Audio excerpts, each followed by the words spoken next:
जाना बरसों की क्यों तू सोचे, पल का नहीं ठिकाना, एक पल की जिंदगानी, तुमको जाना बरसों की क्यों तू सोचे, पल का नहीं ठिकाना। ताली सेवा करते रहिए, बोलिए बाल कृष्ण लाल की।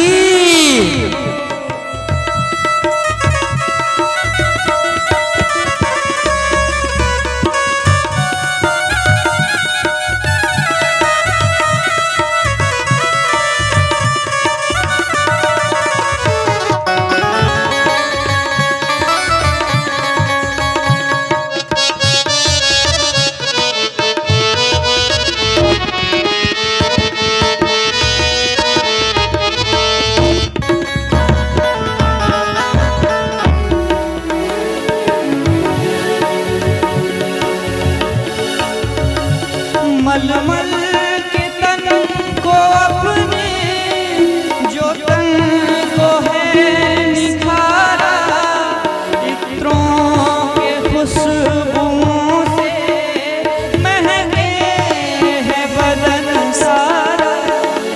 मलमल के तूने अपने तन को है जो निखारा, इत्रों के खुशबुओं से महके बदन ये सारा। काया न साथ देगी, काया न साथ देगी, ये बात ना भुलाना बरसों की क्यों तू सोचे, पल का नहीं ठिकाना, कुछ पल की जिंदगानी, एक रोज सबको जाना बरसों की क्यों तू सोचे, पल का नहीं ठिकाना, एक पल की जिंदगानी।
सोच ले अभी तू, फिर बात ना ये आना बरसों की क्यों तू सोचे, पल का नहीं ठिकाना, दो पल की जिंदगानी, पल का नहीं ठिकाना, एक रोज क्यों सोचे,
हर भोर की किरण संग, हर भोर की किरण संग हरि का भजन तू गाना। परसों की तू क्यों सोचे, पल का नहीं ठिकाना। कुछ पल की जिंदगानी, एक रोज सबको जाना। बरसों की क्यों तू सोचे, पल का नहीं ठिकाना। कुछ पल की जिंदगानी, एक रोज सबको जाना। बरसों की क्यों तू सोचे, पल का नहीं ठिकाना। बरसों की क्यों तू सोचे, पल का नहीं ठिकाना। बरसों की क्यों तू सोचे, पल का नहीं ठिकाना। बरसों की तू क्या सोचे, पल का नहीं ठिकाना। एक पल का भी ठिकाना नहीं है। हम आप सब आज यहाँ बैठे हैं, कोई पता नहीं है कि कल हम फिर यहाँ बैठ पाए। मरना तो है, और यदि मरना है तो जीवन में अच्छे कर्म करना चाहिए, क्योंकि वो अच्छा कर्म आपके साथ जाएगा। अच्छे कर्म करने के बाद भगवान से हम मिलेंगे। कबीर साहब जी ने कहा है, जग जिसको मरना कहे मेरो मन आनंद। ये दुनिया जिसे मरना कहती है वो तो मेरे लिए आनंद है। कब मरी हो कब पाई हो पूर्ण परमानंद। कब मैं मरूंगा और कब मैं अपने परमात्मा को पा जाऊंगा। भागवतकार जी कहते हैं, काल रूपी मुख के गाल का ग्रास कौरा हमें बनना है, ये तो निश्चित है। और भागवत जी की कथा हमें मौत से मुक्त नहीं कर देगी, मौत के भय से मुक्त कर देगी। मृत्यु के लिए हम डटकर तैयार हो जाएं, ये शिक्षा भागवत जी की कथा देती है। और इसके बाद सूत जी कहते हैं, आज के समय में सर्वश्रेष्ठ साधन श्रीमद् भागवत महापुराण है, जिस कथा को परीक्षित के सामने भगवान श्री सुखदेव जी ने सुनाया है। कथा की महिमा क्या है, तो सूत जी कहते हैं महिमा इतना है, जब भागवत जी की कथा सुनाने के लिए गंगा के तट पर परीक्षित के सामने श्री सुखदेव जी बैठे, उसी समय देवता अमृत का कलश लेकर स्वर्ग से दौड़ चले। और सारे देवता भागे भागे आए, आकर के श्री सुखदेव जी से एक बिजनेस करना चाहा। विप्रण, बिजनेस माने विप्रण, व्यापार, और सरल भाषा में व्यापार। देवताओं ने कहा, महाराज ये जो स्वर्ग का अमृत है इसे आप परीक्षित को पिला दीजिए, क्योंकि इनको मृत्यु का श्राप मिला है। और इसके बदले में हमें आप जो कथा परीक्षित को पिलाने जा रहे हैं वह कथा हमें पिला दीजिए। अच्छा, एक बात आप ध्यान से सुनेंगे, व्यापार बराबर का होता है। अच्छा, आप किसी दुकान वाले के दुकान पर जाएं, आप 10 का सामान देंगे, 10 रुपया देंगे और 1000 का सामान लेकर आएंगे क्या? नहीं देगा। ये 10, यदि 10 रुपया आप देंगे तो 10 का सामान भी लेना पड़ेगा। तो ये बिजनेस जो करने आए थे, ये बिजनेस ऐसा है, अमृत दे करके और भगवान की कथा लेना चाह रहे हैं। भगवान के कथा के सामने अमृत तुच्छ है। एक बात आप समझेंगे, और यहां पर जो भागवत कथा के अधिकारी परीक्षित और भागवत कथा जिनको विरासत में मिली भगवान श्री सुखदेव जी, ये दोनों ब्रह्म ज्ञानी हैं। इन दोनों को मां के पेट में ही भगवान ने दर्शन दे दिया है महाराज। अभी कल की कथा में हम लोग सुनेंगे, भगवान सुखदेव जी को भी उनके मां के गर्भ में ही भगवान दर्शन देने गए हैं, और परीक्षित जी को भी दिए हैं। तो जिसने मां के पेट में ही परमात्मा का दर्शन पा लिया हो, उसे कोई ठग पाएगा क्या? सुखदेव जी ने डांट कर भगा दिया, अरे ठगियों, ये व्यापार करने आए और व्यापार भी बराबर का नहीं कर रहे हो, तो किस चीज का व्यापार कर रहे हो? भागवतकार जी कहते हैं, क्वा सुधा क्वा कथा लोके क्वा कांचः क्वा मणिर्महान। अरे कहाँ मेरा हीरा का टुकड़ा मेरी कथा, और कहाँ तुम्हारा कांच का टुकड़ा अमृत? ये कांच देकर कोई मणि पाएगा, कांच देकर कोई हीरा ले पाएगा क्या? भाग जाओ यहां से, डांट करके भगा दिया महाराज। ये सारे देवता भागे भागे गए, ब्रह्मा जी के पास गए, और ब्रह्मा जी के पास जाकर के कहते, महाराज एक बात बताइए, मानव होकर के परीक्षित को भागवत कथा का अधिकारी बनाया गया और हम देवताओं को भागवत जी के कथा से वंचित कर दिया गया, कारण क्या है? ब्रह्मा जी ने कहा, सुनो, घबराओ नहीं, पहले ये देखा जाए कि भागवत जी की कथा सुनने वाले परीक्षित का 7 दिन के बाद गति क्या होती है, ये पहले देख लिया जाए। और आपको बताएं, 7 दिन पर्यंत जब कथा सुने परीक्षित जी, उसके बाद परीक्षित का मोक्ष हुआ। ब्रह्मा जी की बुद्धि चकरा गई। ब्रह्मा जी एक तराजू पर सारे शास्त्रों को रख दिए और एक पलड़े पर भागवत जी को रख दिए। भागवत जी का पलड़ा पाताल को चला गया, सारे शास्त्रों की पलड़ा ऊपर चढ़ गया। सारे लोगों ने घोषणा कर दिया, समस्त शास्त्रों का सार और सर्वश्रेष्ठ ग्रंथ पुराण श्रीमद् भागवत महापुराण है। प्रेम से बोलिए श्रीमद् भागवत महापुराण की। अच्छा, एक बात और आप समझेंगे,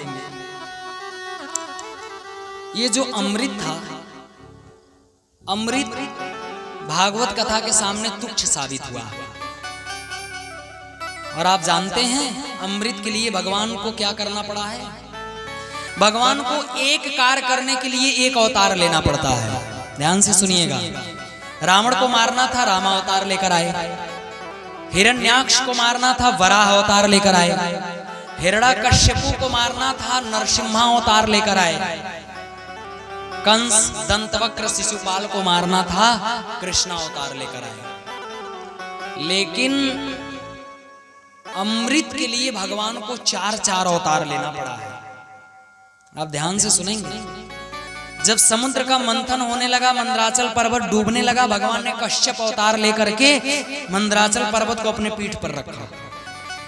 और देवता दानव जब मंथन करते करते थक गए, मत नहीं पाए, तो भगवान अजिता अवतार लिए और अपने दोनों हाथों से पकड़ करके मथनी चलाया। भगवान ने ही मंथन किया।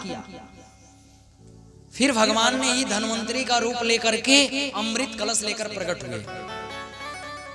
और इसके बाद फिर देवता और दानों में अमृत को लेकर लड़ाई छिड़ गई। भगवान मोहिनी अवतार लेकर के दानों के हाथ से अमृत को छुड़ा पाए।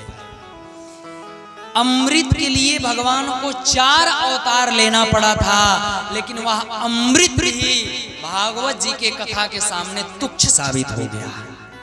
आप इसी से अंदाजा लगा लें कि भागवत जी की कथा कितना महान है। ये 4 अवतार लेने वाले परमात्मा के द्वारा मिला हुआ अमृत भी भागवत कथा के सामने तुच्छ पड़ गया। अच्छा, अमृत करता क्या है?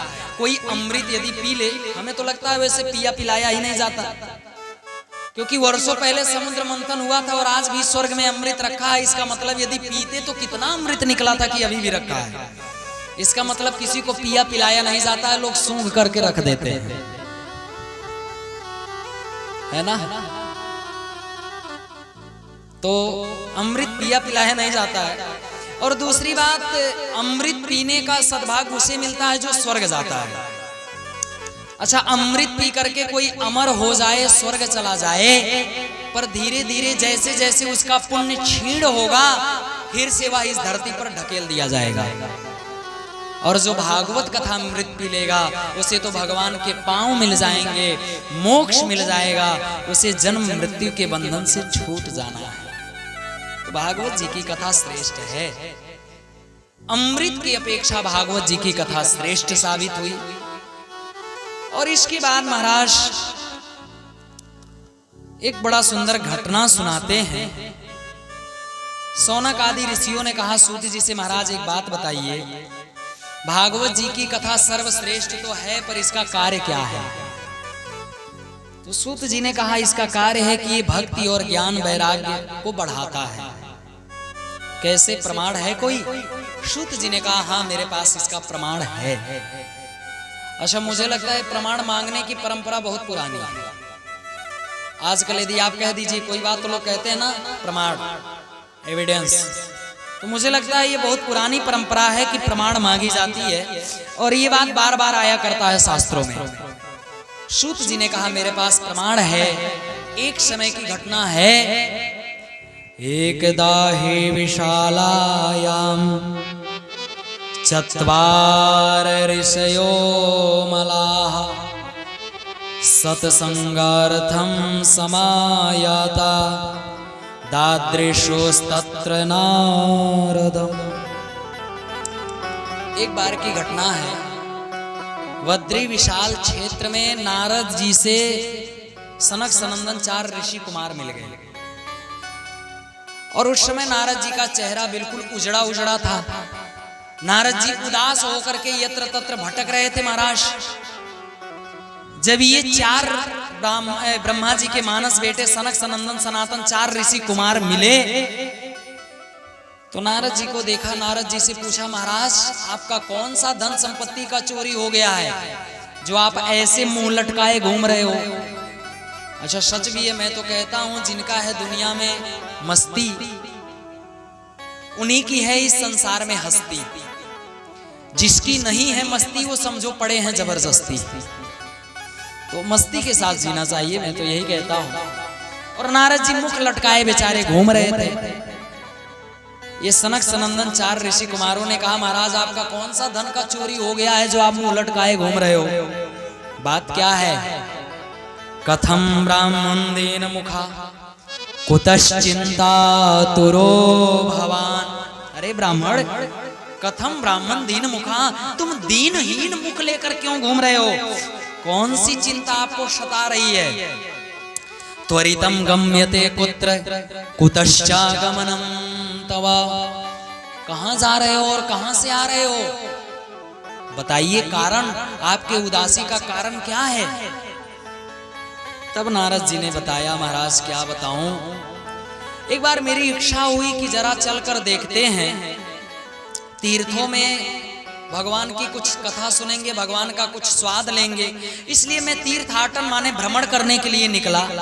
और मैं कहां कहां गया? भागवतकार जी लिखते हैं पुष्करम च प्रयागम च काशीम गोदावरीम तथा हरिक्षेत्रम कुरुक्षेत्रम श्रीरंगम सेतुबंधनम। नारद जी ने कहा मैं पुष्कर गया, प्रयाग गया, काशी गया, हरिद्वार गया, कुरुक्षेत्र गया। क्या करने? कहा सत्संगार्थ, माने सत्संग की इच्छा से मैं गया ही था इधर उधर। कहीं कोई संत मिलेगा, कोई महात्मा मिलेगा और उसके साथ सत्संग किया जाएगा। पर नारद जी कहते हैं महाराज बड़ी विचित्र लीला मैंने देखा। क्या लीला देखे महाराज? नारद जी ने कहा आज तीर्थ के सारे संत पाखंडी हो गए।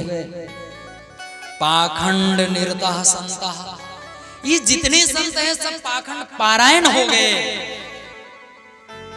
पता चलता है महाराज ये ब्रह्मचारी जी का आश्रम है, और सबसे ज्यादा बच्चे उन्हीं के घर में घूमते हैं। हाँ, महात्मा जी का नाम है कि ब्रह्मचारी जी, सबसे ज्यादा औरतें उन्हीं के घर पे आती जाती हैं ब्रह्मचारी जी के यहाँ। ये पता चलता है मौनी बाबा का आश्रम है, और सबसे ज्यादा हल्ला उन्हीं के आश्रम में हो रहा है। ये मर्म प्रहार है महाराज। अच्छा, पता चलता है ये विरक्त संत हैं, और जब उनके मंदिर में जाओ तो वेस्टर्न स्टाइल में उन्हीं का महल बना है। वो फॉर्च्यूनर गाड़ी, लग्जरी मर्सिडीज से घूम रहे हैं तो विरक्त, लेकिन वेस्टर्न स्टाइल में उन्हीं का जीवन है। तो महात्मा सब पाखंडी हो गए। नारद जी ने कहा मैंने सोचा आप चलते हैं गृहस्थों के यहाँ। यदि संत खराब हुए हैं तो शायद गृहस्थ अच्छे होंगे, उनके यहाँ चलते हैं। और जब मैं गृहस्थों के यहाँ गया तो वहां क्या देखा? तरुणी प्रभुता गेहे श्याल को बुद्धिदायिका कन्या विक्रयणो लोभात दंपतीनां च कलकनम। तरुणी प्रभुता गेहे श्याल को बुद्धिदायिका। गृहस्थों के यहाँ की लीला क्या है? अच्छा, बात समझ में आ रही है? गृहस्थों के यहाँ बात ऐसी है, घर में बूढ़े बूढ़े माता पिता पड़े हैं, घर के बाहर बरामदे में उनका भोजन होता है, वहीं उनकी बिस्तरा है। कोई बड़ा कार्य करना हुआ, कोई बहुत बड़ा उत्सव करना है, माता पिताजी से कोई सलाह नहीं है। सलाह देने कौन आते हैं? ससुराल साहब से साले साहब जी, वो आते हैं, उनसे सलाह लिया जा रहा है। महाराज, श्याल को बुद्धिदायिका, मैं अपने से नहीं कह रहा हूं, भागवत जी में लिखा है, श्याल को बुद्धिदायिका। ये साले साहब आते हैं और वो आकर के सलाह देते हैं। अच्छा, हम लोग जब छोटे छोटे थे तो एक बात सुना करते थे, हमारे अयोध्या में भी लोग कहा करते हैं, जिसकी बहन अंदर उसका भाई सिकंदर। माने जिसकी बहन घर के अंदर है तो उसका भाई सिकंदर है। तो अब साले साहब की मर्जी से सारे कार्य होते हैं। और कन्या विक्रयणो लोभात दंपतीनां च कलकनम। लोग कन्या का विनिमय करते हैं, बिक्री करते हैं कन्याओं का। कैसे? आजकल बोली लगती है, इतना आप दे पाएंगे तभी आप मेरे घर पे शादी कर पाएंगे। अरे मैं तो देखता हूँ, लोग कहते हैं महाराज बहुत पढ़ाया है बेटे को। हम कहते हैं अरे बेटे को पढ़ाई हुई खर्चा क्यों ले रहे हो? जन्म से लेकर जोड़ो ना, 22-25 साल तक जो खर्चा लगा है सब लिख करके रखो। जब कोई आए लड़की वाला, उसके सामने रख दो डायरी और उसे बताओ कि मैंने बेटे को पैदा किया, पढ़ाया लिखाया, इतने का दूध पिलाया, इतने का कपड़ा लाया, इतने का जूता लाया, अब तक इतने सारे अमाउंट हुए हैं, इसको पे कर दीजिए, फिर मेरे घर ब्याह कर लीजिए। ये बड़ी विचित्र बात है महाराज। हाँ, दहेज तो कन्या का भी विक्रय हो रहा है। अच्छा, पहले के जमाने में कोई समधी बनते थे तो पता है कैसे बनते थे? समधी शब्द का शाब्दिक अर्थ होता है, श्रम शब्द है और धी माने बुद्धि। माने जहां पर समान बुद्धि का मिलन हो जाए वहीं पर समधी लोग बन जाते थे, समान बुद्धि। पर आजकल बुद्धि से नहीं मतलब है, जहां पर समान धन का मिलन हो जाए वहां लोग समधी बनते हैं। हाँ, ये बुद्धि से समधी नहीं बनते हैं लोग। अच्छा, जब 10 लाख लेकर के बहू आती है तो वो भी आकर घर पे कहती है मैं तुम्हारी नौकरानी नहीं हूं, पिताजी ने 10 लाख दिया है मेरे। ऐसे थोड़ी ना, कहाँ गिर पड़ रहा है? पिताजी ने ऐसे थोड़ी ना दे दिया है, मैं ऐसे थोड़ी ना आई हूं। अच्छा, मुझे लगता है आजकल जो सासुओं की सेवा नहीं होती है इसी कारण। या तो दहेज ले लीजिए या तो पांव दबवा लीजिए, है ना? अस्तु खैर, सब तो अलग बातें हैं। मैं निवेदन कर रहा था कि नारद जी ने कहा, जब मैं गृहस्थों के यहाँ गया तो वहां पर मैंने जाकर देखा कि कन्याओं का विनिमय हो रहा है, माने खरीदा बेची हो रही है। लड़कों का बोली लगाया जाता है, कितने में मेरा बेटा बिकेगा, और लोग अपने अपने बेटे को बेचते हैं। नारद जी ने कहा तो मैं जब ये सब चीज देखा तो मेरा मन उद्विग्न हो गया। मैंने सोचा अब चलते हैं वृंदावन, जहां पर भगवान श्री कृष्ण आए थे, शायद वहां पर कुछ धर्म बचा हो, क्योंकि महात्माओं के यहाँ गृहस्थों के यहाँ तो नहीं रह गया। और नारद जी जब वृंदावन में गए तो वहां क्या देखे? तत्राश्चर्यं मया दृष्टम श्रूयतां तन मुनीश्वराः एकातो तरुणे तत्र निषण्णा खिन्न मानसाः। नारद जी कहते हैं जब मैं वृंदावन में गया तो एक मुझे अटपटा सा दृश्य दिखाई पड़ा। क्या दृश्य दिखाई पड़ा? नारद जी ने कहा एक महिला बैठी रो रही थी और उसके गोद में दो बूढ़े बूढ़े पुरुष अपना सर रखकर सो रहे थे। एक जवान महिला रो रही थी, उसके गोद में, उसके क्रोध में दो बूढ़े बूढ़े पुरुष अपना सर रख करके सो रहे थे। आसपास तमाम सारी महिलाएं बैठी थी, कोई पानी छिड़क रही हैं, कोई पंखा डुला रही हैं। तो नारद जी ने सोचा जला चल के पूछते हैं कि इनका कारण क्या है, क्यों रो रही हैं। और नारद जी ने कहा मैं जब उनके पास गया, कुछ पास गया तो फिर मैं पीछे हटने लगा। क्यों? अच्छा एक बात मैं कहूं, महिलाओं का पता भी तो नहीं चलता है कब ये रोएं कब ये हंसें। हाँ, एक ही क्षण में हंसेंगी और एक ही क्षण में दोनों आंखों से गंगा जमुना जी साथ ही बहते लगते हैं। तो ये भी विचित्र बात है। अब ये कब रोने लगे कब हंसने लगे कोई गारंटी है नहीं। तो नारद जी ने सोचा भाई महिलाओं की बात है और महिला के बीच में मैं जाऊं, मैं जाकर कहूं कि माता जी क्या हुआ।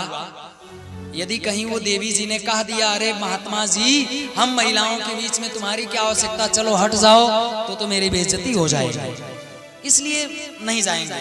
नारद जी वापस होने लगे। जैसे नारद जी वापस होने लगे तब तक भक्ति महारानी जो महिला वहां बैठी थी उसका नजर नारद जी के ऊपर पड़ा, और जैसे नारद जी के ऊपर पड़ा तब तक उन्होंने आवाज लगा दिया, भो भो साधो क्षणम तिष्ठ मचिंतामपि नाशय। अरे महात्मा जी जरा रुक जाइए, मेरे चिंता का नाश करते जाइए, आप जैसे महात्मा मिलना दुर्लभ है। किसी संत ने बड़े सुंदर शब्दों में सजाया है, मत जा रे जोगी। अरे जोगी तू क्यों जा रहा है, मत जा, मेरे जीवन में आई हुई दुखों को सुलझा जा। बड़ी प्यारी रचना, ये दो पंक्ति देखते चलते हैं। मत जा मत जा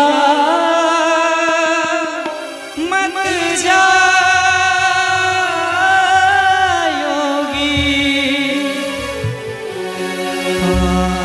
पाय परूं मैं तुम्हारे जोगे, पाय परूं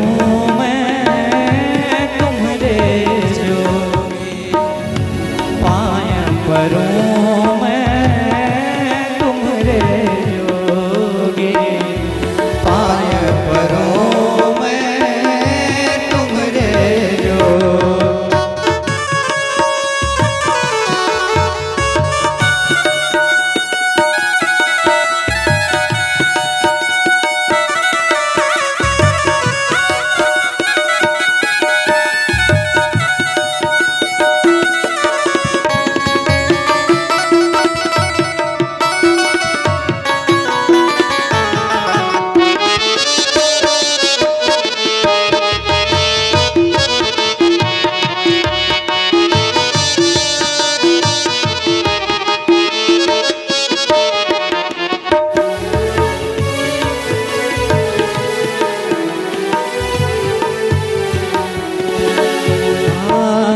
हृदय में जलती दुखों की ज्वाला, हृदय में जलती दुखों की ज्वाला, हृदय में जलती दुखों की ज्वाला, उनको तुरंत बुझा जा जोगी, बुझा जा जोगी, पाय परूं मैं तुम्हारे जोगी, पाय परूं मैं तुम्हारे जोगी।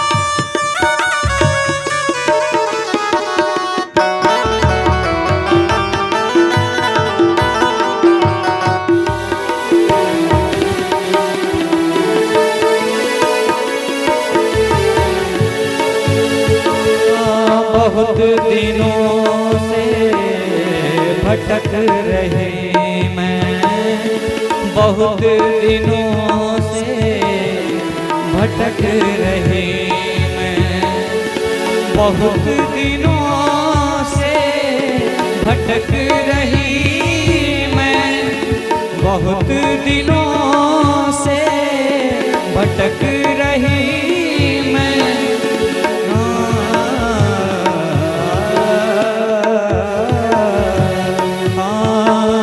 जटिल दुखों में अटक रही मैं, जटिल दुखों में अटक रही।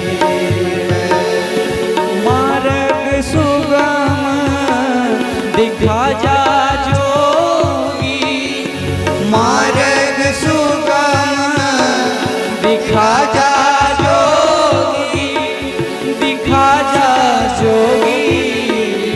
पाया करूं मैं तुम्हारे जोगी, पाया करूं मैं तुम्हारे जोगी।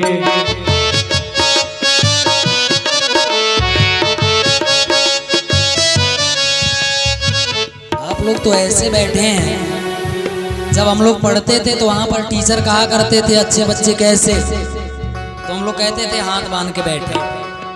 तो आप लोग अच्छे बच्चे बनकर बैठे हैं। अरे कम से कम ताली से थोड़ा ताली बजा दिया करिए, है ना। कीर्तन, कीर्तन का मतलब कर और तन दोनों झूम जाए, उसी को कीर्तन कहा जाता है। और ताली बजाते हुए यदि आप भी किसी महात्मा को रोकना चाहेंगे तो आपका भी जीवन कल्याण होगा। इसलिए ताली सेवा करते हुए दो शब्द गुनगुनाते रहिए। कैसे?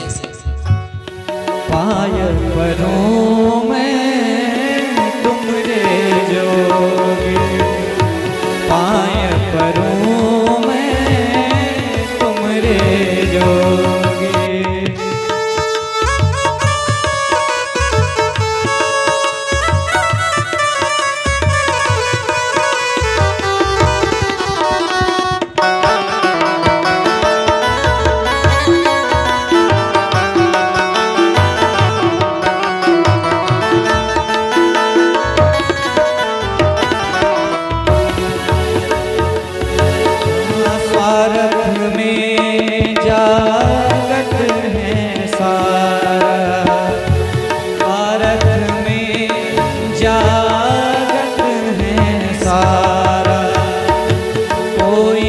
समझे कष्ट हमारा, कोई न समझे कष्ट हमारा। शुभ संदेश दिला जा जोगी, शुभ संदेश दिला जा जोगी, दिला जा जोगी।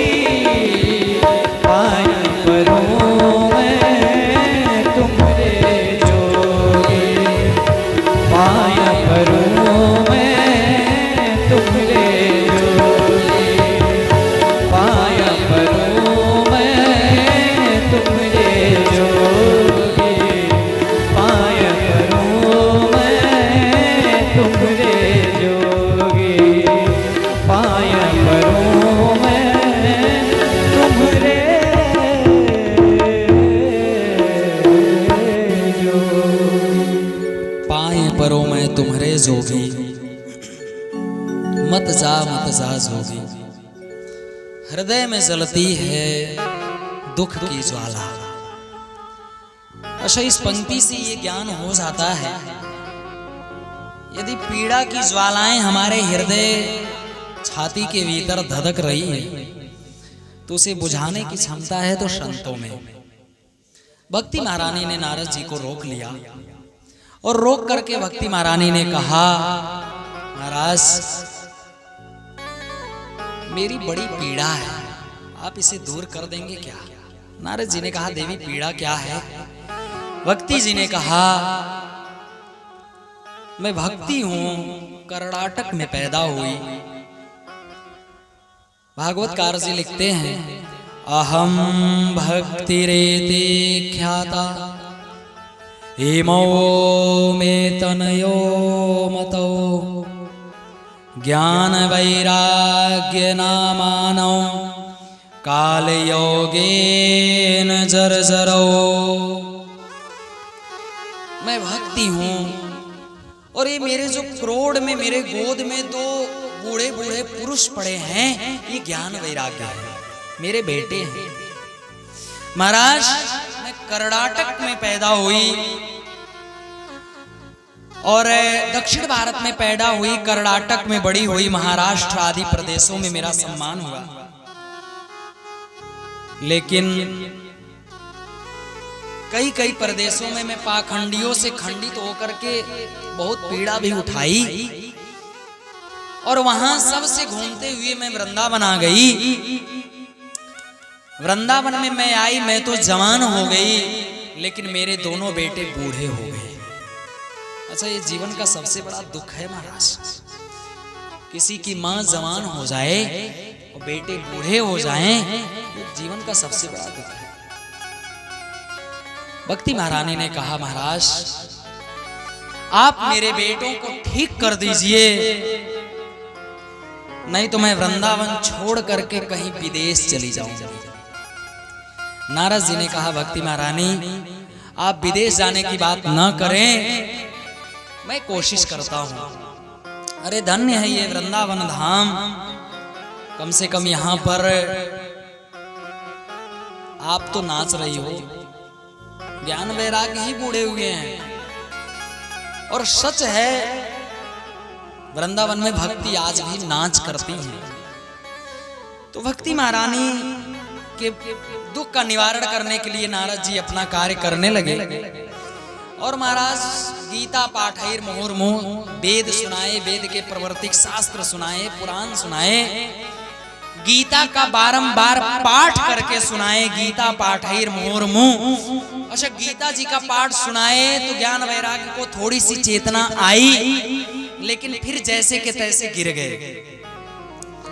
नारद जी हार गए। नारद जी सोचने लगे ज्ञान वैराग्य के जीवन में तरुण अवस्था कैसे आएगा।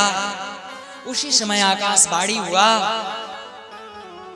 नारद जी आप चिंता ना करें,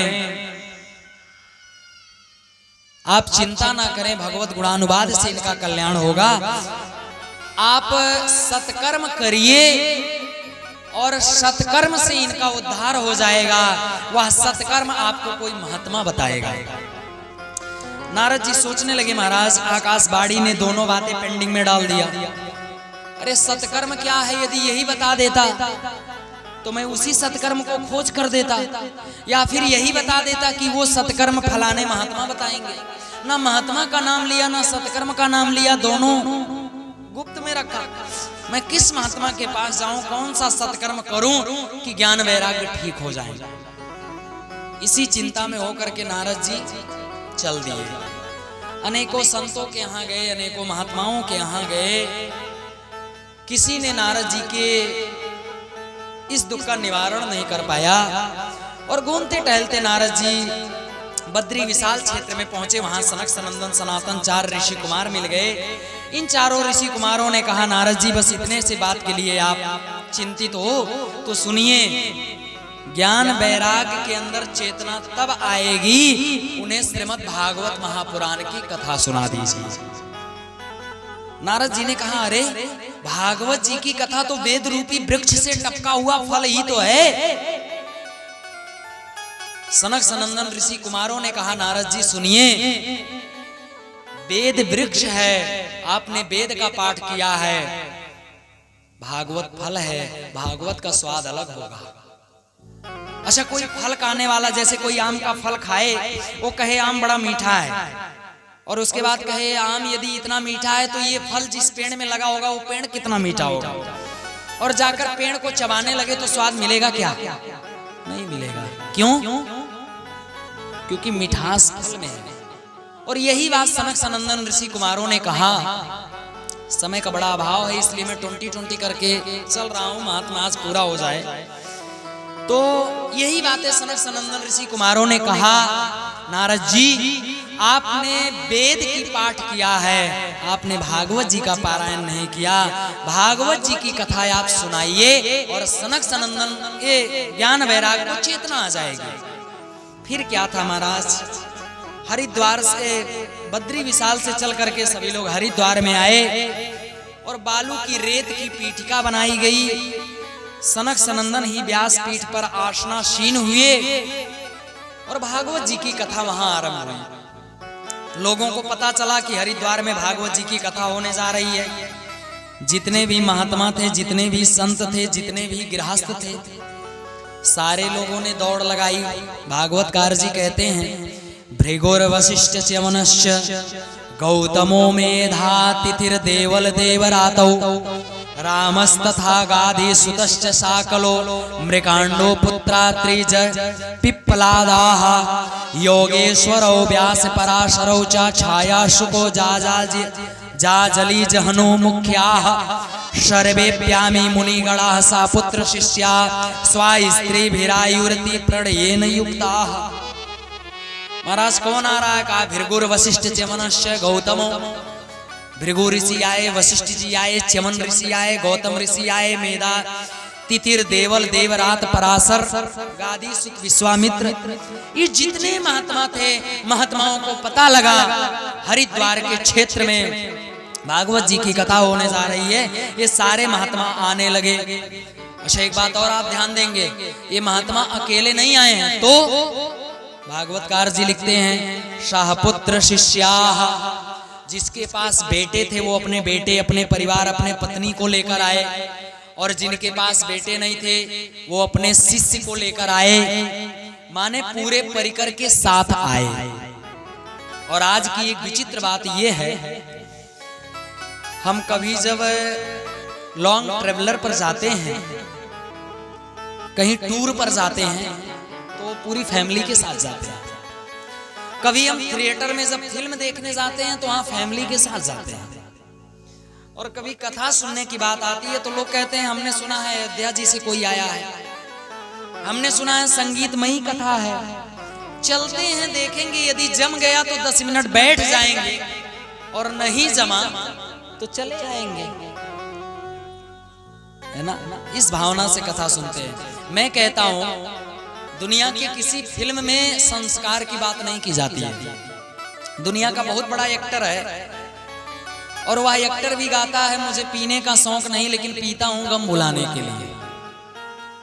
अच्छा, आप विचार करें, बहुत बड़ा एक्टर का गाना है, मैं नाम क्या लूं? एक्टरों का नाम लेने के लिए तो व्यासपीठ नहीं बना है, भगवान के नाम के लिए है, तो मैं नाम क्या लूं? लेकिन दुनिया का बहुत बड़ा एक्टर है और वो गाता है, मुझे पीने का शौक नहीं, पीता हूं गम भुलाने को। अच्छा, ये गाना कोई सुनेगा तो वह व्यक्ति यही कहेगा, महाराज आज दुनिया में हर किसी के पास थोड़ा थोड़ा गम है, और सुनने वाला व्यक्ति यही कहेगा, मेरे पास भी गम है, हम भी थोड़ा सा पीते हैं क्योंकि मेरा भी गम भूल जाएगा। तो ये फिल्म वालों के चक्कर में नहीं पड़ना चाहिए। ये फिल्म वाले तो दुनिया बर्बाद कर दिए, बहुत खतरनाक लोग हैं। अस्तु खैर, तो जहां हमारी संस्कृति बिगड़ती है, जहां हमारा संस्कार जाया जाता है, जहां हमारा संस्कार बिगड़ रहा है, नष्ट हो रहा है, खत्म हो रहा है, हम अपने आप को मिटाने के लिए जब थिएटर में जाते हैं तो हम कहते हैं हम अकेले नहीं मिटेंगे, पूरी फैमिली के साथ मिटेंगे, और पूरी फैमिली लेकर जाते हैं, वहां मिटते हैं। और जहां पर संस्कृति को बचाने की बात होती है, जहां पर भरत जैसे भाई की चर्चा होती है, जहां पर अध्यात्म की चर्चा होती है, जहां पर जीवन की उपलब्धियों की चर्चा होती है, अच्छे बुरे कर्मों का जहां पर निरीक्षण किया जाता है, ऐसी जगह पर हम जाते हैं तो मजा लेने जाते हैं। हाँ, आजकल लोग कथा में भी मजा ढूंढते हैं। हम कहते हैं जो मजा लेने वाले जितने हो ना, ये बहुत सजा मिलेगी, घबराओ नहीं। ये जितने मजा लेने वाले हैं, किसी ने बड़ी प्यारी बात कही है, तमाशा देखने वालों, जुटकर तमाशा देखने वालों, तमाशा खुद ना बन जाना, तमाशा देखने वालों। ये जो आप जुटकर तमाशा देखते हो, मजा लेते हो ना, आपकी भी बहुत सजा होगी। ये कथा में भी लोग कहते हैं बड़ा मजा आया। हम कहते हैं कथा मजा की चीज नहीं है, कथा तो भगवान के कृपा की चीज है, आनंद की चीज है। अच्छा एक बात और आपको बताऊं, कथा केवल श्रोताओं के लिए हो, ऐसा कोई वक्ता हो जो श्रोताओं को प्रभावित कर जाए, वो कथा श्रेष्ठ है क्या? कहा नहीं, कथा वह श्रेष्ठ होती है जो भगवान को प्रभावित कर जाए। आपके हृदय में, आपके दिलों पर वक्ता का सम्मान जगे या ना जगे, पर आपके हृदय में जो भगवान को जगा दे, जो आपको भगवान से मिलने के लिए बेचैन कर दे, जो आपको भगवान से मिलने के लिए रुला दे, जो आपको परमात्मा के लिए तड़पा दे, सच्चा वक्ता वो हो सकता है। और कथा भगवान के लिए होती है। हम कहते हैं कथा मनोरंजन नहीं है, कथा आत्मरंजन है, और यहाँ आत्मा का चिंतन करना चाहिए। किसी ने बड़ी सुंदर बात कही है, आत्मा है चंदन चंदन, जवानी है पानी, दोनों मिले तो बनती है कहानी। ये आत्मा चंदन है और हम जवानी में अधिकतर भटकते हैं। यदि चंदन जैसा पवित्र आत्मा जवानी से संश्लिष्ट होकर पवित्र हो जाए तो पूरा जीवन पवित्रता में बीत जाएगा।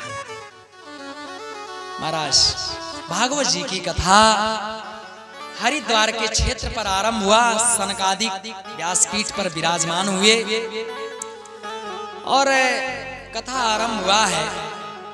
कथा आरंभ होते ही भक्ति महारानी आ गई।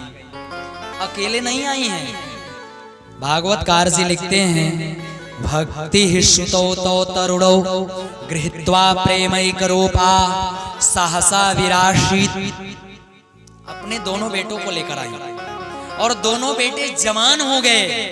भागवत जी के कृपा से भक्ति मैया झूम कर नाचने लगी, दोनों बेटों को साथ में लेकर नाचने लगी। भागवत कथा की इतनी श्रेष्ठता है, भागवत जी की कथा आपके जीवन को केवल मोक्ष नहीं दिलाएगा, भागवत जी की कथा आपके जीवन में ज्ञान वैराग्य को जागृत कर देगा, आपको ज्ञानी बना देगा और आपको वैराग्यवान बना देगा। ये भागवत की महिमा है। और इसके बाद में पुनः भक्ति महारानी ने कहा सनकादिकों से, महाराज एक बात बताइए मैं कहाँ रहूं? सनकादिकों ने कहा आप कहाँ रहेंगी? कथम प्रविष्ट कथमागते मध्ये मुनिनामीति तर्कयन्तः, मैं कहाँ रहूं? अहम क्वातिष्ठामि। भक्ति जी ने कहा मैं किसके पास जाऊं, मेरा आसन कहाँ लगेगा? सनकादिकों ने कहा भक्ति महारानी आप कथा सुनने वाले श्रोताओं के हृदय में हो जाइए।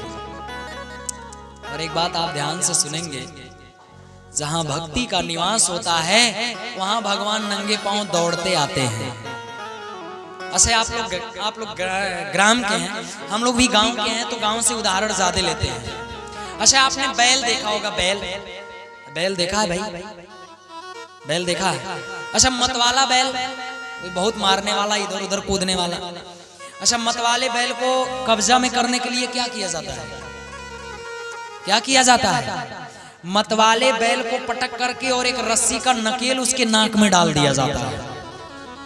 और फिर बैल कितना भी बड़ा मतवाला हो, आप उस नकेल को पकड़कर जहां लेकर जाना चाहेंगे वहीं बैल जाएगा। तो भक्ति महारानी एक रस्सी है, एक नकेल है, किसके नाक की? भगवान के नाक की। नहीं तो परमात्मा स्वतंत्र है, परम स्वतंत्र ना सिर पर को, मानसकार जी ने लिखा है। पर परमात्मा के नाक का नकेल भक्ति महारानी है। और आपके हृदय में यदि भक्ति जी बैठ गई, आपके हृदय में भगवान की भक्ति आ गई, तो ये निश्चित समझें कि भगवान खिंच करके आहरित होकर के आपके हृदय में बैठ जाएंगे। भागवतकार जी लिखते हैं, सकल भुवन मध्य निर्धनास्तेपि धन्या निवसति हृदयेषां श्री हरेर भक्ति रेखा हरिरपि निजलोकम सर्वथा तो विहाय प्रविशति हृदय तेषां भक्ति सूत्रोपनद्धा। ये भक्ति रूपी रस्सी में, भक्ति रूपी रस्सी से परमात्मा बंद करके और हमारे हृदय में आकर के कैद हो जाते हैं। एक बात आप और समझें, भगवान आते ही नहीं है, केवल आ करके कैद हो जाते हैं। मतलब क्या? अच्छा, जैसे आप यहाँ आए हैं, आप बैठे हैं कथा सुनने, और जब इच्छा होता है उठकर चल देते हैं। चल देते हैं कि नहीं? क्यों? क्योंकि कोई बाउंडेशन नहीं है। और यदि अभी चारों तरफ से रस्सियां लगा करके, वो लील कांटा कहते हैं जो फसल की सुरक्षा होती है, कांटे से घेर दिया जाए और एक गेट लगा दिया जाए, गेट पर दरवाजा लगाकर लॉक कर दिया जाए, जब मर्जी होगा तब निकल पाएंगे क्या यार? नहीं निकल पाएंगे। तो भगवान आपके हृदय में भक्ति रूपी रस्सी में बंधकर केवल आते ही नहीं है, उस रस्सी से बंधकर आते हैं और आपके हृदय में आकर कैद हो जाते हैं। यदि परमात्मा निकलकर जाना चाहें तो जा नहीं पाएंगे। ये भक्ति की महिमा है। और सनकादिकों ने कहा है, आप भक्तों के, कथा सुनने वालों के हृदय में रहिए। हमारे आचार्यों ने, भागवतकार जी ने तो इतनी बड़ी दावा की है, वो कहते हैं महाराज हम घर पर रहें और अपने घर पर विचार कर लें कि आज मुझे कथा सुनने जाना है। ये विचार करने मात्र से ही हमारे हृदय में परमात्मा आते हैं और आकर के कैद हो जाते हैं। ये भक्ति की महिमा है। जहां भक्ति होती है वहां भगवान बिना बुलाए जाते हैं। लोग कहते हैं ना, जनकपुर से कोई निमंत्रण नहीं आया था, राम जी क्यों गए? तो हम कहते हैं क्योंकि वहां जानकी जी जैसी भक्ति का प्रकटीकरण हुआ था। और जहां भक्ति महारानी होती है वहां राम जी बिना बुलाए, वो भी नंगे पांव खुद चलकर जाते हैं। तो भक्ति हृदय में होना चाहिए। और भागवत जी की कथा हुई है। इसके बाद एक छोटी सी घटना में 2 शब्द निवेदन कर लूं, क्योंकि मैं चाह रहा हूं भागवत जी के महत्व को आज विश्राम कर दिया जाए। प्रेम से बोलिए श्रीमद् भागवत महापुराण की। सौनक आदि ऋषियों ने कहा, महाराज एक बात बताइए, भागवत जी के कथा से ज्ञान वैराग्य पुष्ट होते हैं तो अच्छी बात है, लेकिन क्या भागवत जी की कथा पापियों का उद्धार भी करता है? सूत जी ने कहा, हाँ महाराज बिल्कुल, भागवत जी की कथा पापियों का भी कल्याण कर देता है। और सुनो,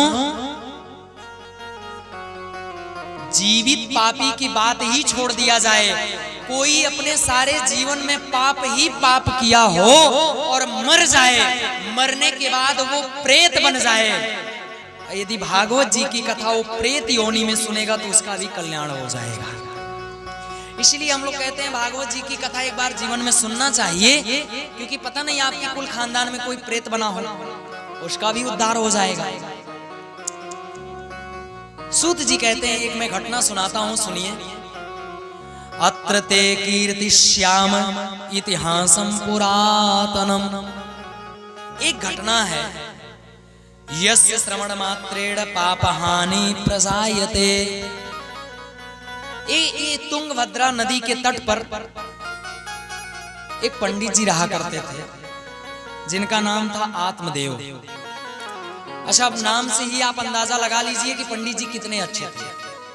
आत्मदेव माने आत्मा से ही देवता थे। अच्छा, पंडित जी तो बहुत बड़े विद्वान थे, बहुत अच्छे थे, बहुत ज्ञानी थे, लेकिन पंडित जी की जो पंडिताइन जी थी,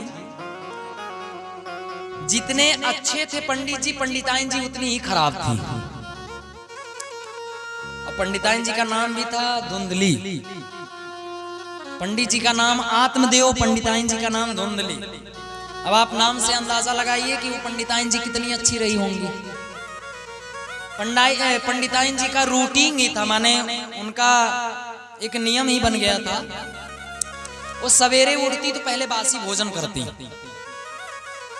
और इसके बाद में फिर गांव में आसपास 2-4 घरों पर सर्वे करने जाती, किसके घर पे हो क्या रहा है, और वहां से आती तब अपने घर पे 12-1 बजे जाकर झाड़ू पोछा लगता।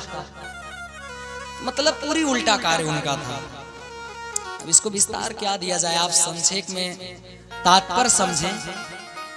पंडित जी अच्छे थे, पंडिताइन जी का आचरण व्यवहार ठीक नहीं था, और पंडित जी के पास भगवान का दिया हुआ सब कुछ था।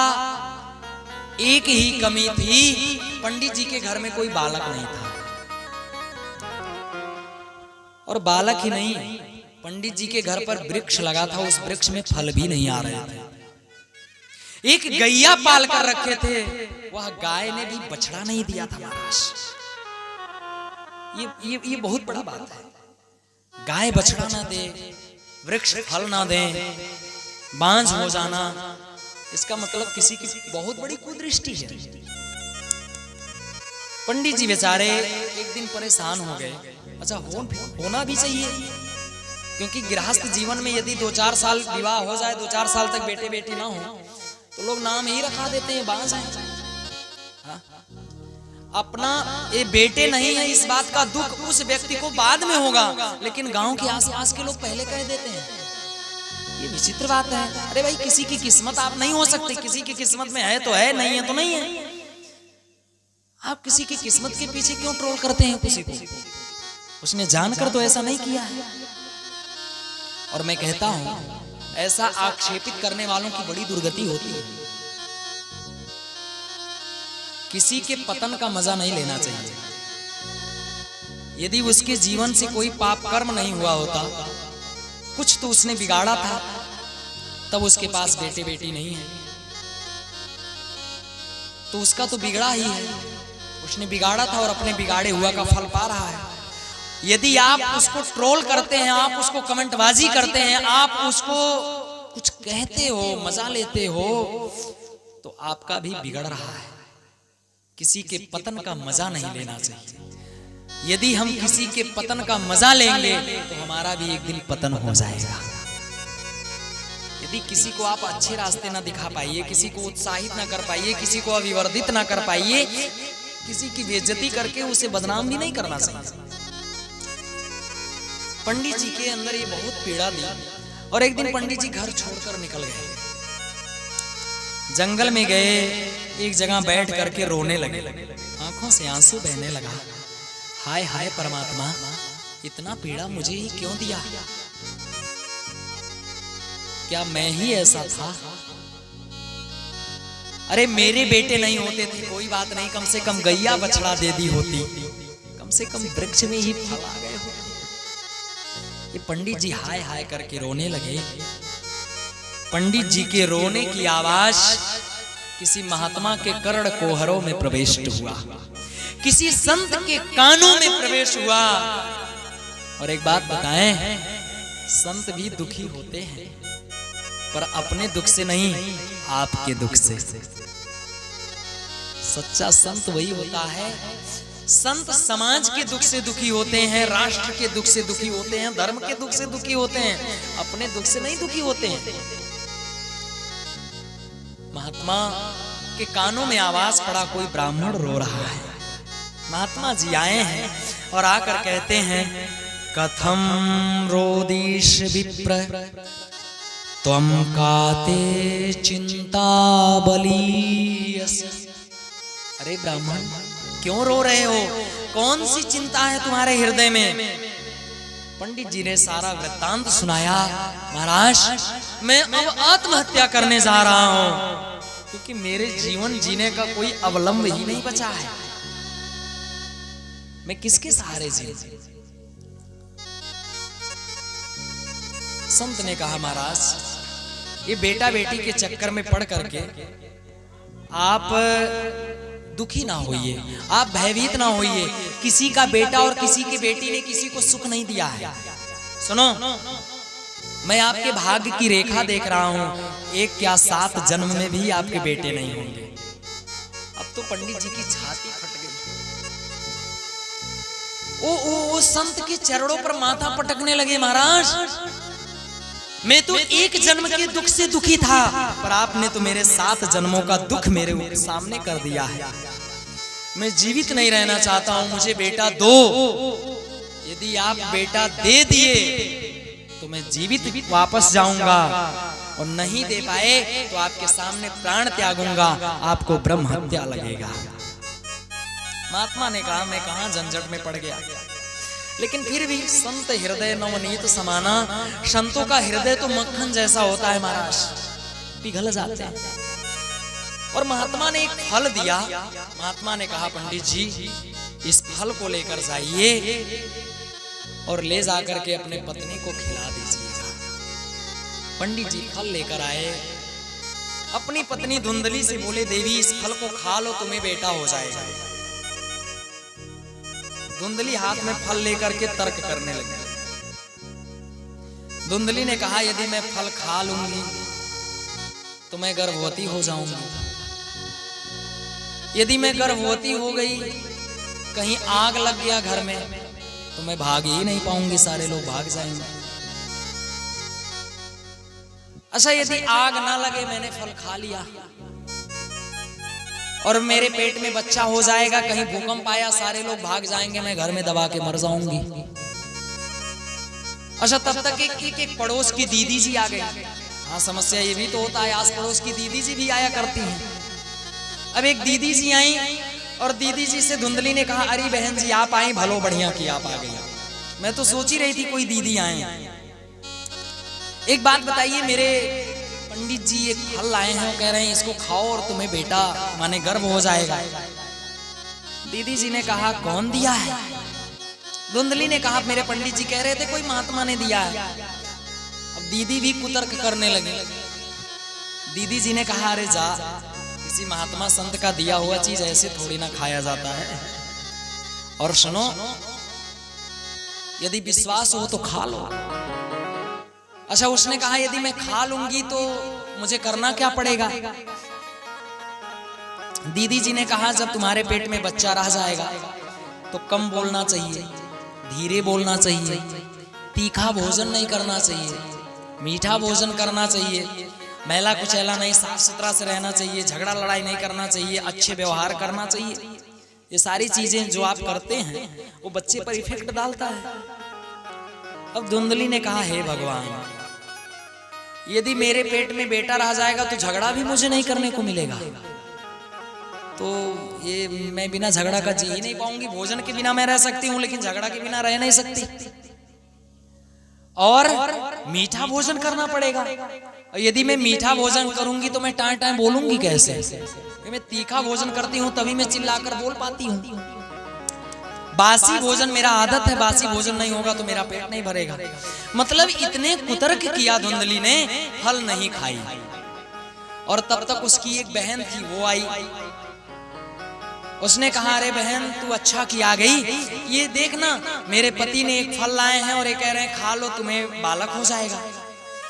उसकी बहन ने कहा, बहन जा, किसी संत महात्मा का दिया हुआ चीज ऐसे नहीं खाना चाहिए। सुन, यदि महात्मा के ज्ञान की परीक्षा लेना है तो तेरे घर में बरसों से एक गाय बधी पड़ी है, इसने भी किसी बछड़े का जन्म नहीं दिया है। फल को गाय को खिला दे, चेक हो जाएगा गाय बछड़े का जन्म देती है कि नहीं। और रही बात तुझे बेटे का, तो तू झूठ मूठ का ढोंग रच लेना कि तेरे पेट में बेटा है, बाकी मेरे पेट में असली वाला बेटा है, वो जैसे जन्म लेगा मैं तेरे यहाँ पहुंचा दूंगी। ये धुंधली की बहन ने कहा। रही बात मेरे पति की, तो तुम कुछ पैसे दे देना, मैं पति की मुख बंद कर दूंगी।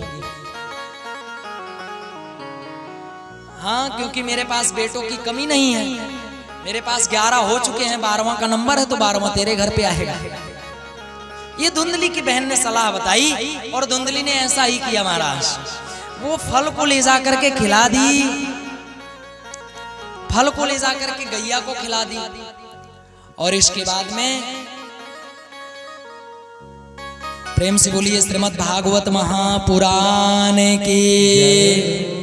फल ले जाकर के गैया को खिला दी, अपने मतलब झूठ मूठ कपड़ा आदि बांध करके नौटंकी की। और जब 9 महीने बीते, उसकी बहन का बेटा हुआ, रातों रात बेटा पार्सल हो गया। इसने ला करके अपने पति को दिखा दिया, देखो मुझे बेटा हो गया है। अब पंडित जी तो खुशी के मारे नाच उठे, सारा गांव बधाइयां देने आ गया। और ठीक उसी के 3 महीने बाद उस गैया ने भी एक बेटे का जन्म दिया, बहुत सुंदर कांतिमान, जिसके गाय के जैसे कान थे, सुंदर सुंदर। अच्छा, गाय ने भी बेटे का जन्म दिया है, बस केवल कान ही गाय के हैं। अब तो महाराज गांव वाले सुने तो पंडित जी के घर पर भीड़ लग गई। गांव वालों ने कहा, वाह वाह पंडित जी, भगवान जब देते हैं तो छप्पड़ फाड़ कर देते हैं। देखो आपके घर पे एक बेटा नहीं हो रहा था, अब तो आपकी गैया भी बेटे का जन्म दे रही है। अब जात कर्म संस्कार सब कुछ हुआ, नामकरण होने लगा। तो जो गाय के द्वारा जन्म लिया था उसका नाम पंडित जी ने रखा गोकर्ण, उसका नाम गोकर्ण रखे। और जो धुंधली के बहन का बेटा था तो धुंधली ने कहा इसका नामकरण मैं करूंगी। क्यों?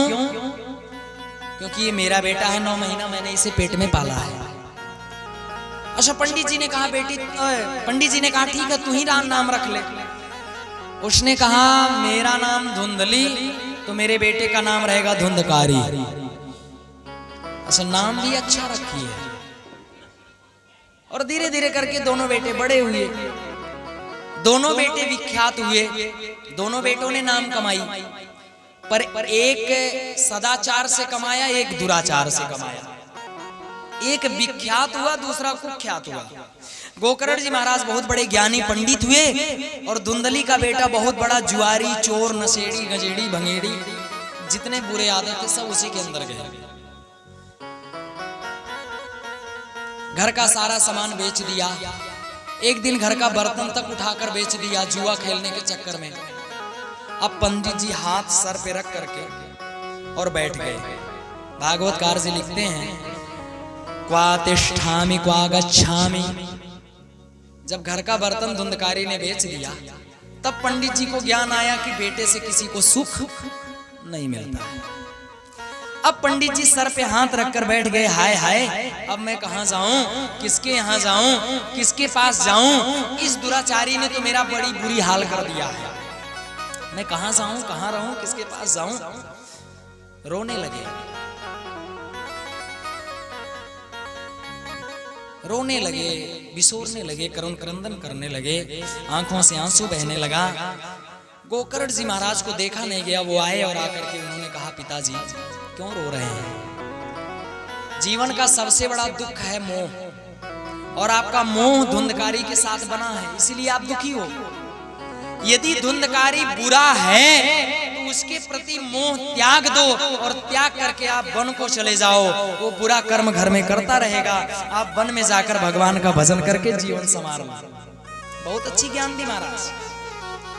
सबको छोड़ करके आत्मदेव पंडित जी आज वन में भजन करने निकल दिए और वहीं पर गए। भगवान का स्मरण करते हुए उन्होंने अपने प्राण को त्याग दिया।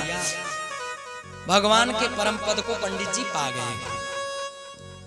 आप विचार करें, घर में पति पत्नी रहते थे, फल के माध्यम से या किसी माध्यम से बेटे को प्राप्त किए और बढ़िया परिवार बना। परिवार को छोड़ करके वन में जाना पड़ा और वहां प्राण त्याग पाए। इसीलिए मैंने अभी कहा, एक भोजपुरी के कविताकार गीतकार ने लिखा है, भंवरवा के तोरा संग जाई कोई नहीं जाएगा, अकेले आए हो और अकेले जाना पड़ेगा। बड़े सुंदर शब्दों में सजाया है। 2 पंक्ति देखते हैं। के तोहरा संग जाई भंवरवा, के तोहरा संग जाई भंवरवा, के तोहरा संग जाई भंवरवा, के तोहरा संग जाई भंवरवा, के तोहरा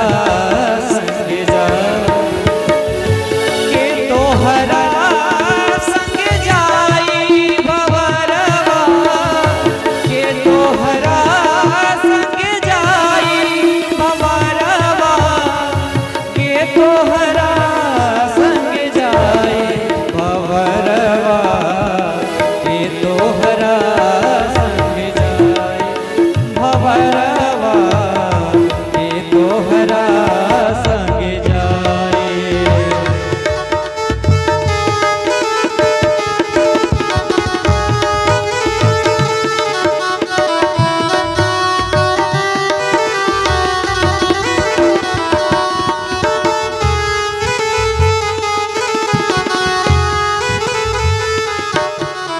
ऐसा लग रहा है जैसे उस गीतकार ने गलत लिख दिया हो।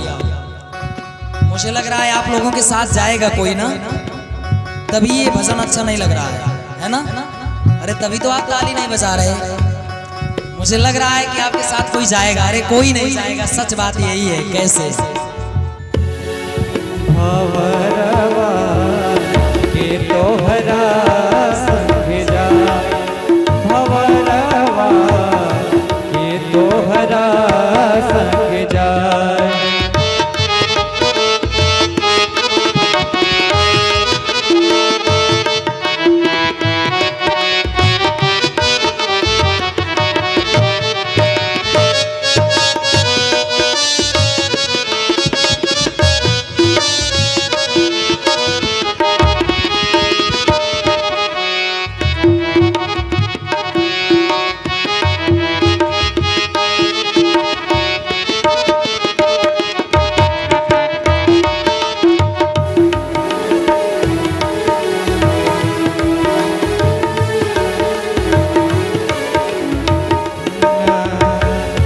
आवे के बेरिया सबके हो जाने, दुअरा पे बाजेला बधाई बधाई, दुअरा पे बाजेला बधाई।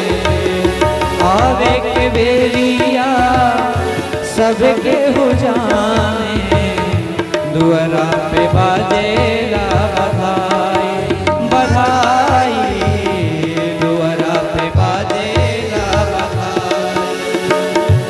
जाए के बेरिया केहू न जाने, जाए के बेरिया केहू न जाने, हंस अकेला उड़ जाए, भंवरवा के तोहरा संग जाए, भंवरवा तोहरा संग जाए।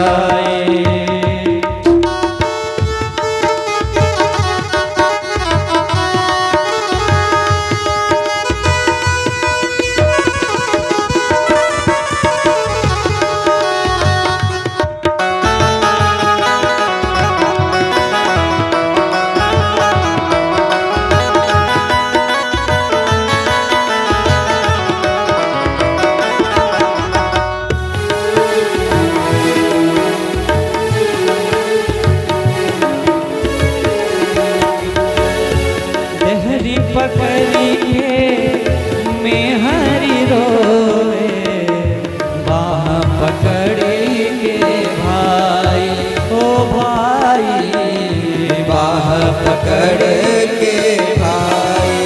हाँ देहरी पकड़ी के मेहरी रोए, बाह पकड़ी के भाई भाई, पकड़े के भाई। बीच अंगनवा माता जी रोए, बीच अंगनवा माता जी रोए, बबुआ के होखेला विदाई, भंवरवा के तोहरा संग जाई, भंवरवा के तोहरा संग जाई।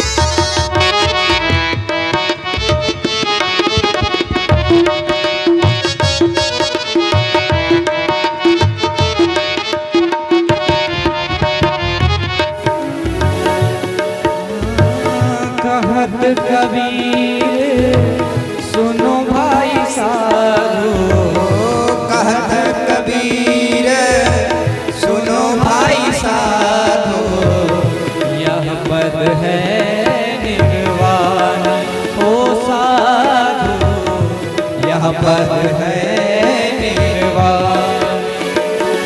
जो यह पद के अर्थ बतई है, जो यह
जी की जय हो।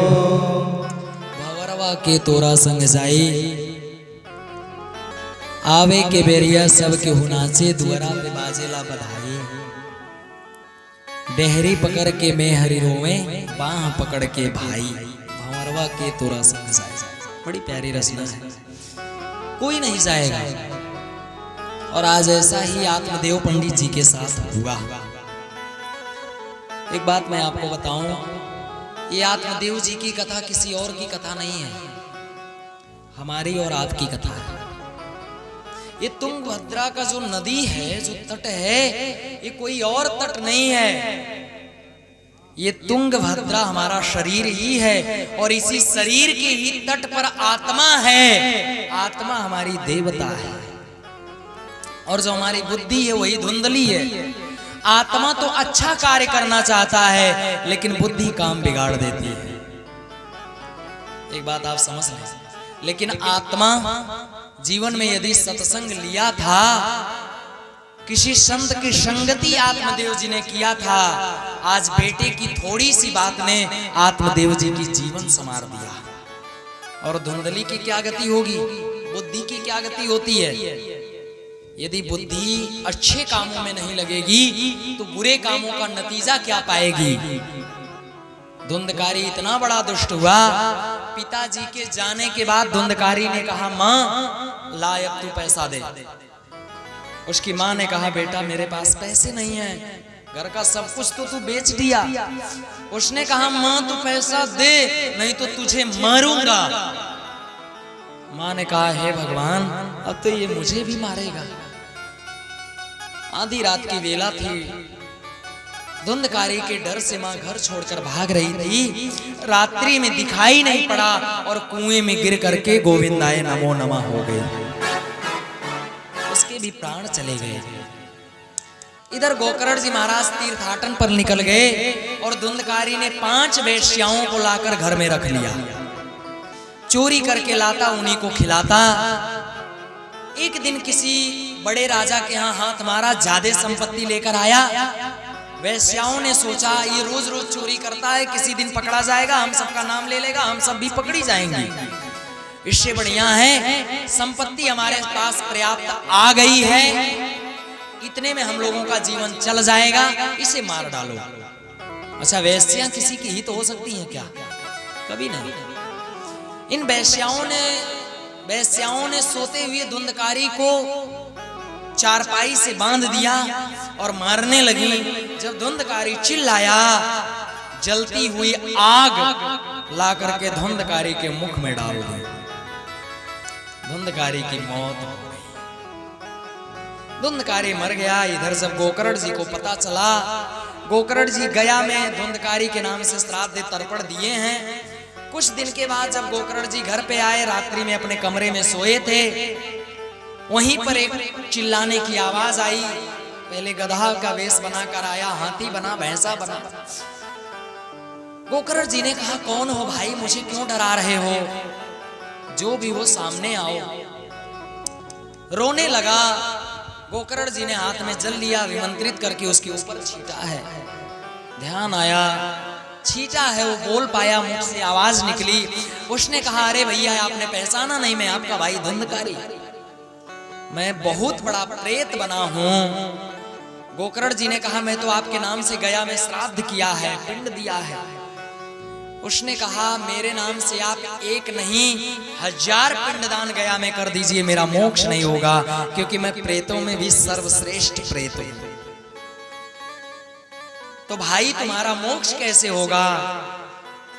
धुंधकारी ने कहा भैया कुछ उपाय करो, मुझे मोक्ष दिलाओ, मैं भटक रहा हूं।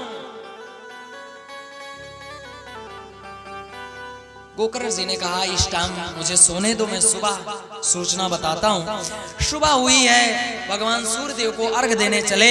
भगवान सूर्यदेव जी ने बताया है इसे श्रीमद् भागवत महापुराण की कथा सुनाओ और इसका मोक्ष हो जाएगा। श्रीमद् भागवत महापुराण कथा की आयोजन किए हैं गोकर्ण जी। सारे संत समाज वहां सुनने आए हैं। ये सब विस्तार का चीज है, एक एक चीजों पर व्याख्या किया जाए पर मैं तो समय को केंद्र में रख रहा हूं और फिर अपनी कथा को सांसद लोकसभा का सीट बना करके तब प्रेषित कर रहा हूं, क्योंकि समय माने केंद्र के निर्देशन में चले, समय के निर्देशन में कथा होनी चाहिए। अच्छा, अगली बार लोग मुझसे बोर भी हो गए थे।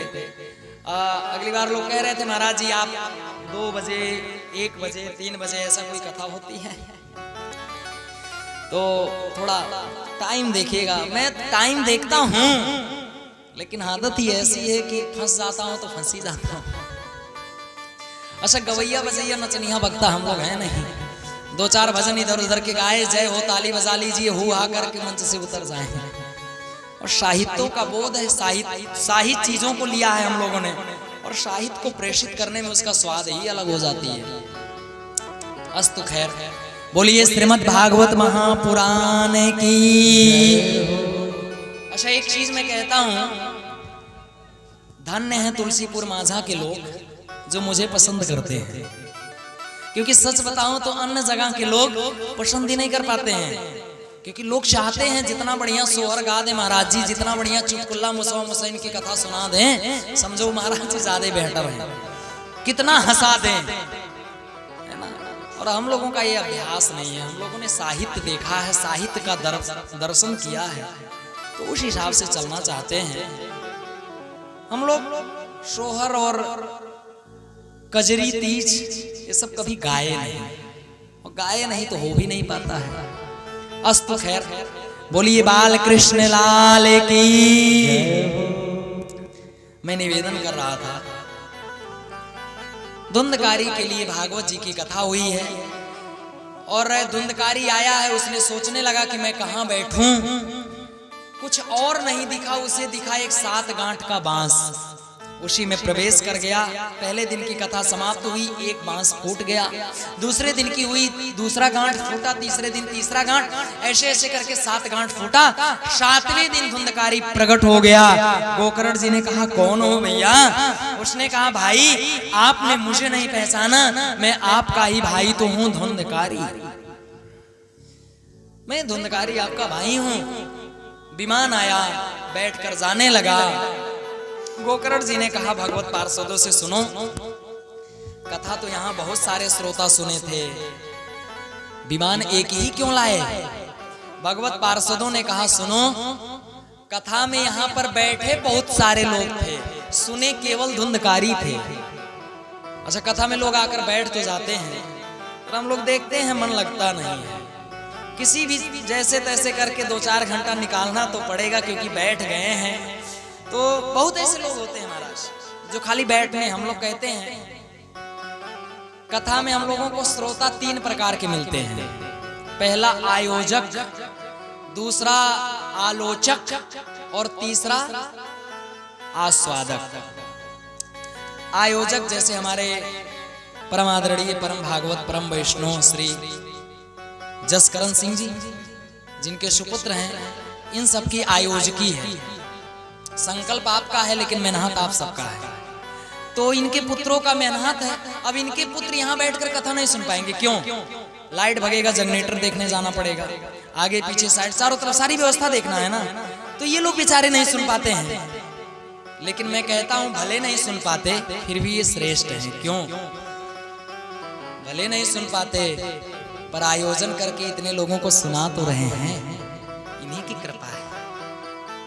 कथा सुनने वाले से ज्यादा महत्वपूर्ण होता है जो कथा को अधिक से अधिक लोगों तक पहुंचा दे, है ना। तो यदि सुंदरतम ढंग से व्यवस्था ना होती तो सुंदर कथा नहीं होती और आप सबकी उपस्थिति नहीं होती। और दूसरे होते हैं आस्वादक, माने जो कथा में बैठ गए तो उनकी समाधि लग गई, फिर तो बढ़िया स्वाद ले रहे हैं कथा का। और तीसरे होते हैं आलोचक, कभी इधर कभी उधर, कभी वो बातें, कभी ये बातें, कभी वो बातें, कभी वहां वाली, कभी यहाँ वाली। मतलब आलोचक माने जैसे एक संत जी कह रहे थे श्रोता 3 प्रकार के होते हैं। कहे उनको श्रोता, श्रोता, सोता। एक आते हैं जो कथा में सोते रहते हैं और दूसरे आते हैं वो होते हैं श्रोता। श्रोता समझ रहे? पान के दुकान पर मिलता है सुपारी काटने के लिए, तो ये श्रोता होते हैं, काटा करते हैं इधर उधर, ये बातें वो बातें वो बातें वो बातें, है ना। और एक होते हैं श्रोता जो सोखते जाते हैं कथा को। तो 3 प्रकार के श्रोता हर जगह होते हैं और यहाँ पर भी 3 प्रकार के थे। धुंधकारी ने ध्यान से सुना, उसके लिए विमान आया, बाकी सब रह गए।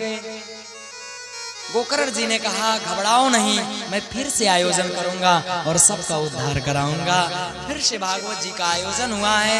सारे लोग अब की बार सावधान थे और सारे लोग कथा सुने, कथा का परिणाम हुआ, कथा का फल मिला, सबके लिए विमान आया और गोकर्ण जी के साथ हो करके सारे श्रोता समुदाय भगवान के धाम को वैसे गए जैसे अयोध्या से राम के साथ पूरे अयोध्या वासी गए थे। भागवतकार जी कहते हैं अयोध्या वासिनः पूर्व यथा रामेण संगता। जैसे राम के साथ पूरे अयोध्या वासी गए थे, आज वैसे गोकर्ण जी के साथ सारे श्रोता समुदाय भगवत धाम को चले गए। प्रेम से बोलिए श्रीमद् भागवत महापुराण की। तो भागवत जी की कथा हमें मोक्ष दिलाता है। अच्छा, धुंधकारी जैसा दुष्ट यदि भागवत जी की कथा से तर सकता है तो हम लोग तो उतने बड़े दुष्ट नहीं हैं, उससे तो हल्के हैं, और उससे हल्के हैं तो हमारा कल्याण हो जाएगा। इसी विश्वास से हम कहते हैं भागवत जी की कथा सुनना चाहिए। और इसके बाद फिर जो है यहाँ पर एक बड़ा प्रश्न वार्तालाप हुआ है भागवत जी में। और आजकल प्राय लोग किया करते हैं, लोग कहते हैं महाराज जी कथा सुनना था, मुझे भी खर्चा कितना आएगा। हम कहते हैं आप कितना खर्चा कर पाएंगे। और यहाँ पर जो सूत्र दिया गया है कि भागवत जी में कितना खर्चा आना चाहिए, बहुत बढ़िया सूत्र है। भागवतकार जी लिखते हैं विवाहे सादृशम वित्तम तादृशम परिकल्पयेत्। बेटी के विवाह में जितना खर्चा आता है उतनी खर्चा भागवत जी की कथा में आती है। ये सूत्र है। इसका तात्पर्य क्या है?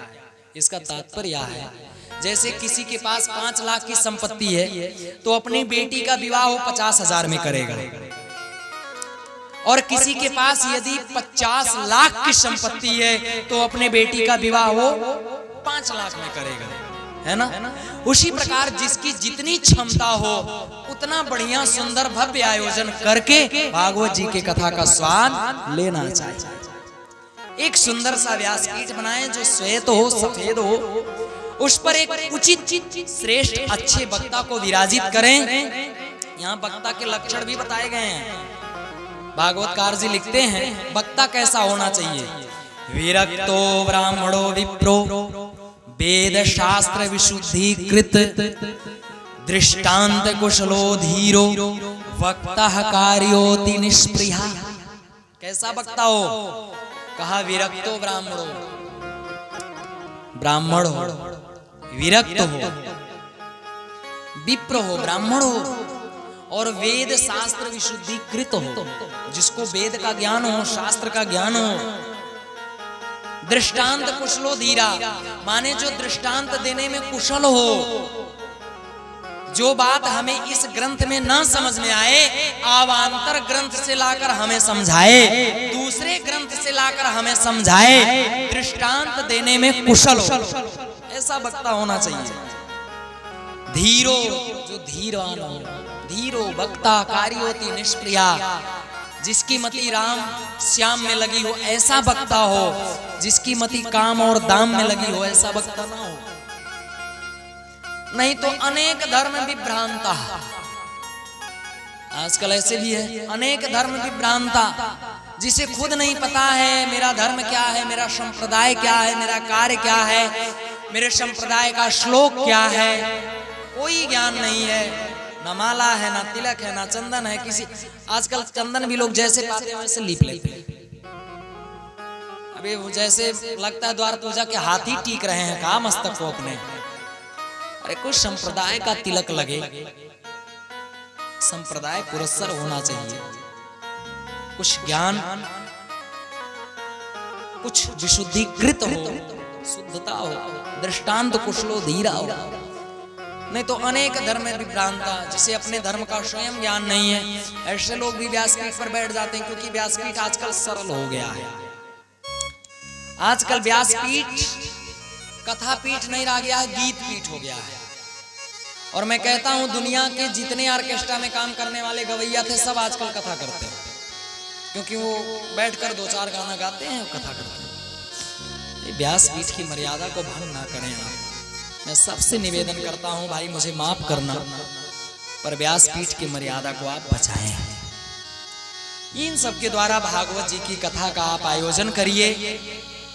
श्रोता जी के लिए नियम रखा गया, वक्ता जी के लिए भी यदि हो सके तो आप उपवास करें, ना हो पाए तो दिन में 4 बार भोजन करें, लेकिन भगवान को हृदय में धारण करें। कथा सुनने आप बैठे तो आपकी आंखों में भगवान के प्रति प्रेम का आंसू हो, रोम रोम आपका पुलकित हो और आप आनंद में होकर मगन होकर के किसी परमात्मा के चरित्र को सुन रहे, उसका आप स्वाद लें। ऐसा सुंदर कथा का आस्वादन करें। एक सुंदर सा व्यासपीठ का निर्माण करना चाहिए। उस व्यासपीठ पर व्यास को विराजित कराएं और व्यास जी के रूप में भगवान सुखदेव जी का दर्शन करते हुए कथा का हाथ जोड़कर स्वादन करना चाहिए। ये सब भागवत जी में नियम बताया गया है। और कथा आरंभ करने से पहले भगवान नाम का कीर्तन करते हुए कथा आरंभ करना चाहिए। और जब कीर्तन की नाम आई तो यहाँ भी लोग बैठे थे, प्रहलाद जी थे, अर्जुन जी थे, नारद जी थे, इंद्र थे। कीर्तन की बात आई तो इंद्र ने भी अपनी मृदंग पर थाप देना आरंभ किया और तब तक नारद जी पीड़ा संभाल लिए और सुंदर राग रागनियों में अर्जुन जी आलाप करने लगे। बलिहारी करते हुए बड़ी प्यारी कीर्तन हुई, हरिद्वार का पूरा तट गूंज उठा। आइए इसी कीर्तन को मद्देनजर रखते हुए इसी कीर्तन को हम लोग भी स्वाद लेते हैं और फिर आरती करते हैं, प्रसाद लेकर अपने अपने गंतव्य को पधारते हैं। बोलिए बांके बिहारी लाल की। श्री कृष्ण गोविंद हरे मुरारे, हे नाथ नारायण